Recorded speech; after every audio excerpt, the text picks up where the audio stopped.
And now I'd like to introduce a man who we all admire and respect because he has done and continues to do so much for our country. Mr. President, thank you for calling in today. Over to you. Julie, if I didn't have COVID, I'd be sitting there with you, standing there with you. I'm so proud of what you've all done. And but this COVID has been keeping me out of people's hair for the next 3 or 4 days. But I'm going to be on the road, and I'm not going anywhere. It's kept me away a little bit, but you know, I want people to remember that what we have done has been incredible, and we get so much more we're going to get done. And so I want to say hello to Kamala if she can hear me. I know she's going to be speaking shortly. And I want to say to the team, embrace her. She's the best. I want to call today to thank everybody in this effort. I know yesterday's news was surprising and it was hard for you to hear, but it was the right thing to do. I know it's hard because you poured your heart and soul into me to help us win this thing, help me get this nomination, help me win the nomination, and then go on to win the presidency. But you know, you're an amazing team, but we've got a great, I think we made the right decision. I know how hard you've worked, how many sacrifices you've made, and so many of you uprooted your lives for me, and the kind of commitment few people make for anything these days, but you made it. And I've been honored and humbled. I mean this from the bottom of my heart. My word is a Biden, that for all you've done for me and my family. And we built the best campaign in organization in history. I've been doing this, I always kid and say, I know I'm only 40, but I've been around a long time. I don't know of a better campaign organization, grassroots campaign. You know, we have over 230 offices opened. We have over 2,000 paid staff. And we have literally several thousand volunteers on a regular basis, thousands of them. And they've been relentless and tireless in reaching out and contacting voters. The leadership of this campaign has been amazing. Jen O'Malley Dillon, Julie Quinn, Michael Tyler, Rob Flaherty, Rufus on raising money, and so many more. You built this team, you brought them together, you brought us together, you've inspired them, and you've done what leaders do. Now we got to, you know, the name has changed at the top of the ticket, but the mission hasn't changed at all.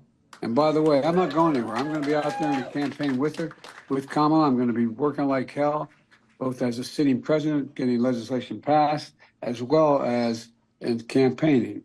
You know, what we still need to save this democracy. And Trump is still a danger to the community. He's a danger to the nation. And just ask my foreign policy colleagues, my counterparts, and other people around the world and at home. Look, so I'm hoping you'll give every bit of your heart and soul that you gave to me to Kamala. And I want you to know, I won't be on the ticket, but I'm still going to be fully engaged. I've got 6 months left of my presidency. I'm determined to get as much done as I possibly can, both foreign policy and domestic policy. Keep lowering costs for families, continue to speak out on guns and child care, elder care, prescription drugs, and climate. Climate still is the existential threat that we face, and if we don't win this thing, it's all in jeopardy.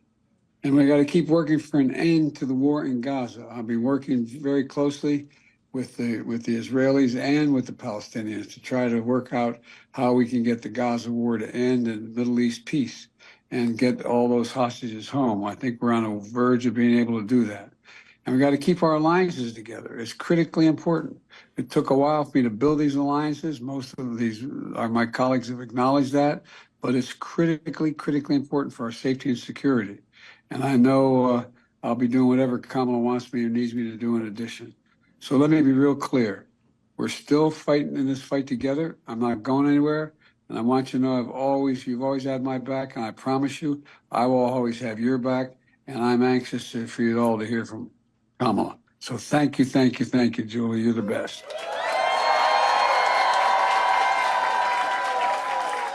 Well, thank you so much, Mr. President. Thank you. I'm sticking around. I'm going to listen. All right. Thank you so much, Mr. President, again, for taking time to join our call today.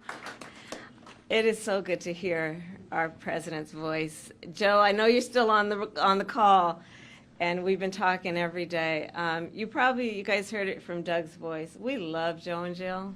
We really do. They truly are like family to us. So do we. And we do, everybody here does. It's mutual. I knew you were still there. You're not going anywhere, Joe. I'm watching you, kid. I'm watching you, kid. I love you. I love you, Joe. Oh.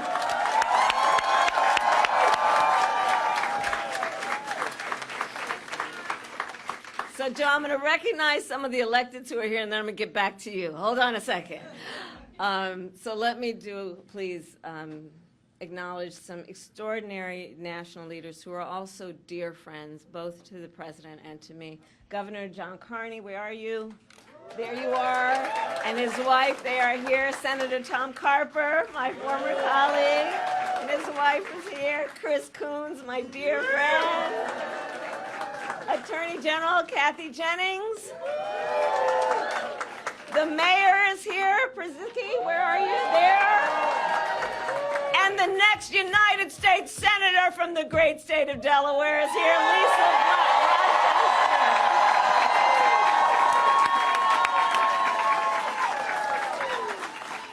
And I know everyone here has seen these elected leaders in this very campaign office on a regular basis.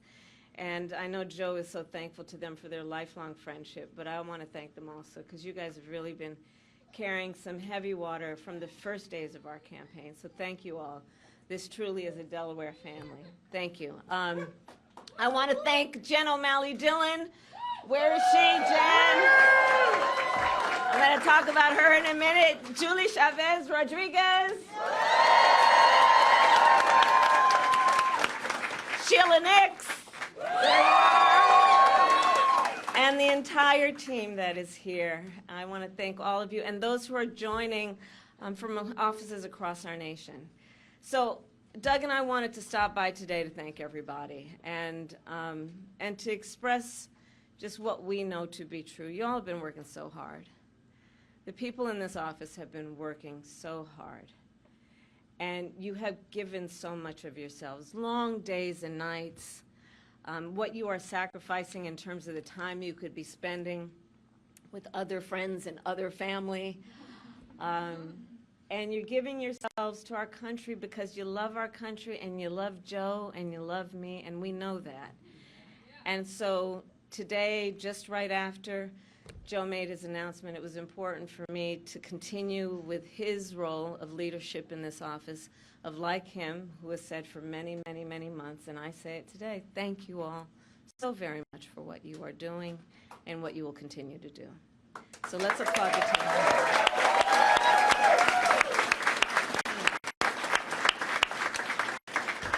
And I know it's been a roller coaster, and we're all filled with so many mixed emotions about this. I just have to say, I love Joe Biden. I love Joe Biden, and I know we all do, and we have so many darn good reasons for loving Joe Biden. And I have full faith that this team will be the reason we win in November. You all who are here. And as Julie always says, and I will quote the great Julie, we are one team, one fight. One team, one fight. And she's been an extraordinary campaign manager. She's going to continue in this role and see us to victory in November. And we are all here because we love our country, right? And we believe in our foundational principles. We believe in freedom and opportunity and justice, not for some, but for all. And so we have 106 days until Election Day, and in that time we have some hard work to do. And as JOD always reminds us, we can do hard things. JOD has been such an incredible leader of this team, and that is why I have just asked her to run my campaign, and she has accepted.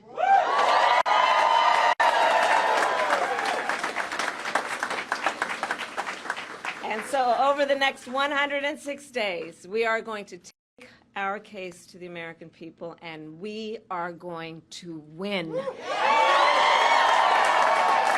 are going to win. And so now I'm getting back to you, Joe. I will tell you, It has been one of the greatest honors of my life, truly, to serve as Vice President to our President, Joe Biden. Joe's legacy of accomplishment, just over a lifetime, but just over the last 3.5 years, is unmatched in modern history. In one term, he has already surpassed the legacy of most presidents who served 2 terms in office. Think about it. And I know everyone here in the campaign, we know. But if we don't know, we got a problem. But I'm going to repeat some for those who might be guests at the moment. Joe got the COVID-19 pandemic under control. Remember those days? He has created more than 15 million new jobs. He brought together Republicans and Democrats and passed historic legislation. And I'm going to tell you, I'm a firsthand witness to all this work. I would sit with Joe in the Oval Office while he would bring members of both sides of the aisle and talk and listen and help them see what they may have in common and how we can actually work towards solutions. And because of their confidence in Joe, these accomplishments occurred. Joe has stood up for democracy at home, and he has stood up for democracy abroad, and he has always stood up for what he believes is right. And many of you may know, I first came to know Joe through his son, Beau. Beau and I worked together as state attorneys general. And back then, Beau would often tell me stories about his dad. And he would talk about the kind of father and the kind of man that Joe Biden is. And he would talk about the qualities of his father. And the qualities that Beau revered the most are the same qualities that I see every day in our president. His honesty, his integrity, his commitment to his faith and his family, his big, big heart, and his deep love of our country. And I don't need to tell you all, you know Joe's background, right? I mean, he grew up in a middle-class family in Scranton, and he has never forgotten where he comes from. And so again, I am a first-hand witness from being with him in the Oval Office to the Situation Room and seeing him on the global stage with world leaders. President Joe Biden fights for the American people, and we are deeply, deeply grateful for his service to our nation.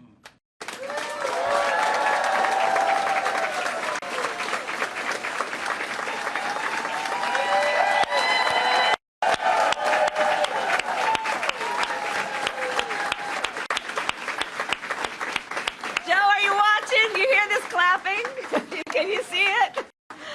I'm watching. I'm watching. We love you, Joe.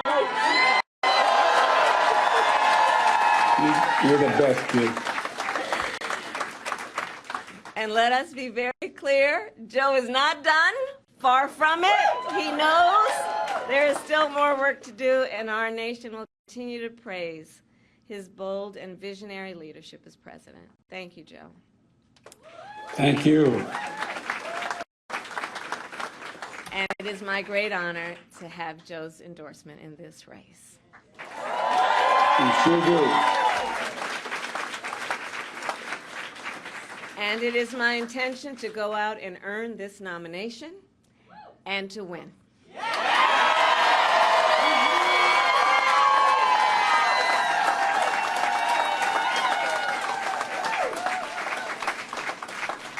So in the days and weeks ahead, I, together with you, will do everything in my power to unite our Democratic Party, to unite our nation, and to win this election. You know, as many of you know, before I was elected as Vice President, before I was elected as United States Senator, I was the elected Attorney General, as I've mentioned, of California, and before that I was a courtroom prosecutor.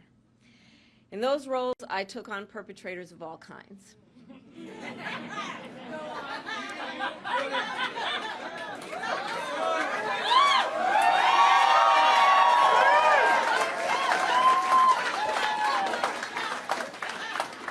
Predators who abused women, fraudsters who ripped off consumers, cheaters who broke the rules for their own gain. So hear me when I say I know Donald Trump's type.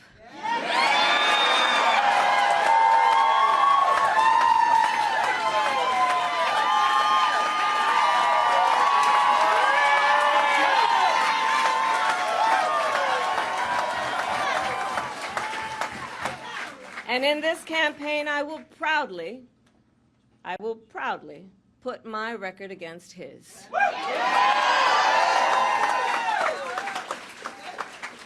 As a young prosecutor, when I was in the Alameda County District Attorney's Office in California, I specialized in cases involving sexual abuse. Donald Trump was found liable by a jury for committing sexual abuse. As Attorney General of California, I took on one of our country's largest for-profit colleges and put it out of business. Donald Trump ran a for-profit college, Trump University, that was forced to pay $25 million to the students it scammed. As district attorney, to go after polluters, I created one of the first environmental justice units in our nation. Donald Trump stood in Mar-a-Lago and told big oil lobbyists he would do their bidding for a $1 billion campaign contribution. During the foreclosure crisis, I took on the big Wall Street banks and won $20 billion for California families, holding those banks accountable for fraud. Donald Trump was just found guilty of 34 counts of fraud. But make no mistake, all of that being said, this campaign is not just about us versus Donald Trump. There is more to this campaign than that. Our campaign has always been about two different versions of what we see as the future of our country, two different visions for the future of our country. One focused on the future, the other focused on the past. Donald Trump wants to take our country backward to a time before many of our fellow Americans had full freedoms and rights. But we believe in a brighter future that makes room for all Americans. We believe in a future where every person has the opportunity not just to get by, but to get ahead. We believe in a future where no child has to grow up in poverty, where every person can buy a home, start a family, and build wealth, and where every person has access to paid family leave and affordable child care. That's the future we see.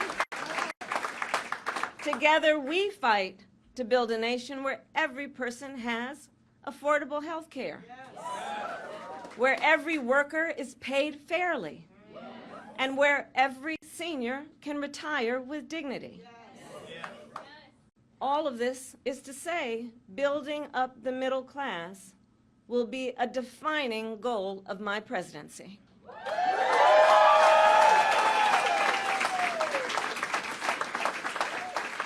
Because we here know when our middle class is strong, America is strong.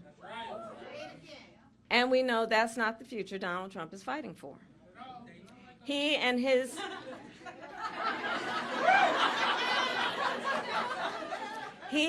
extreme Project 2025 will weaken the middle class and bring us backward. Please do note that. Back to the failed trickle-down policies that gave huge tax breaks to billionaires and big corporations and made working families pay the cost. Back to policies that put Social Security and Medicare on the chopping block. Back to policies that treat health care as only a privilege for the wealthy instead of what we all know it should be, which is a right for every American. America has tried these economic policies before. They do not lead to prosperity. They lead to inequity and economic injustice. And we are not going back. We are not going back.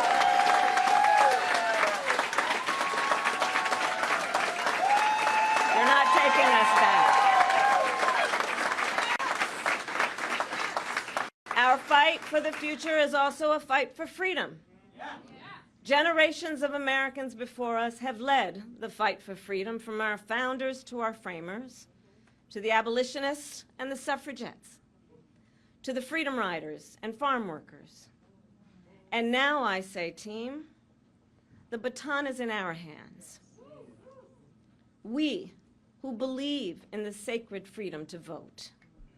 We who are committed to fight to pass the John Lewis Voting Rights Advancement Act and the Freedom to Vote Act.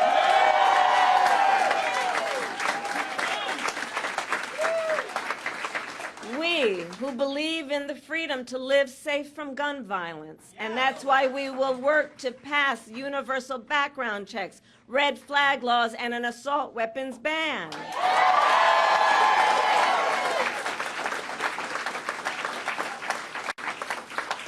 We who will fight for reproductive freedom, knowing if Trump gets the chance, he will sign a national abortion ban to outlaw abortion in every single state, but we are not going to let that happen.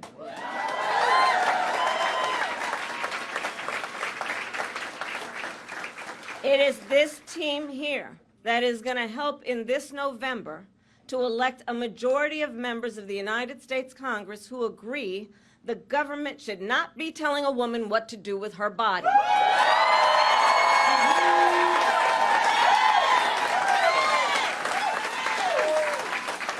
And when Congress passes a law to restore reproductive freedoms, as President of the United States, I will sign it into law.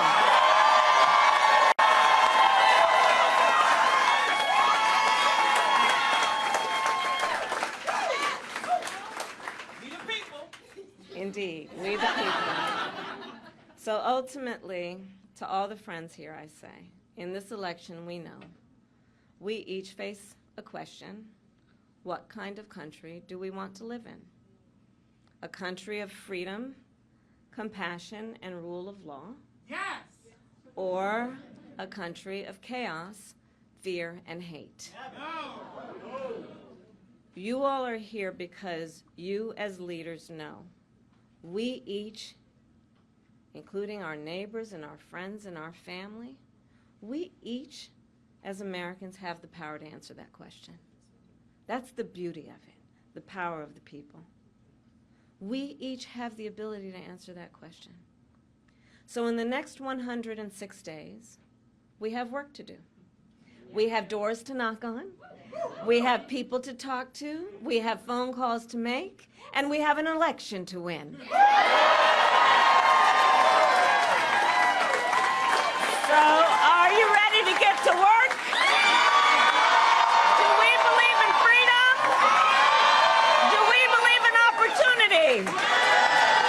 Do we believe in the promise of America? And are we willing to fight for it? And when we fight, we win. God bless you all, and God bless the United States of America and Joe Biden. Freedom, freedom, I can't move.